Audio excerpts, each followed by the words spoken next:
उंच उडायचं असेल तर हलकं व्हा. पुढे जाण्यासाठी काय शिकणं गरजेचं आहे? मी म्हणतो पुढे जाण्यासाठी खूप काही सोडून देणं गरजेचं आहे.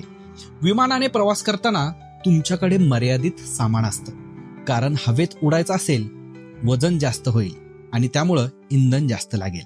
म्हणून आयुष्यात तुम्हाला जर खूप उंच उडायचं असेल तर सर्वात प्रथम तुम्हाला हलकं व्हावं लागेल. तुम्हाला जर आयुष्यात टेक ऑफ करायचं असेल तर तुम्हाला तुमच्या डोक्यातून अनेक गोष्टी काढून टाकाव्या लागतील. आचार्य चाणक्य म्हणतात की व्यक्तीने त्या सर्व गोष्टी, विचार आणि सवयी सोडून द्यायला हव्यात ज्या त्याच्या प्रगतीत अडथळा निर्माण करतात. कोणतंही जड भार घेऊन पुढे जाणं शक्य नाही. जो व्यक्ती मनातून नकारात्मक विचार, काळजी आणि फालतू गोष्टी काढून टाकतो तोच आयुष्यात उंच शिखर गाठू शकतो. आजूबाजूला लोक तुमच्याबद्दल काय बोलतात, तुमच्यावर कोण काय कमेंट करतं, ह्या सामान्य गोष्टी आहेत. या गोष्टींना सोडून तुमच्या ध्येयावर लक्ष केंद्रित करा. जितके विचार हलके ठेवाल तितके जास्त उंच उडू शकाल. म्हणून सोडा त्या जुन्या भीती, त्या जुन्या गोष्टी, त्या लोकांच्या चर्चा जे तुमच्या प्रगतीमध्ये अडथळे आणतात.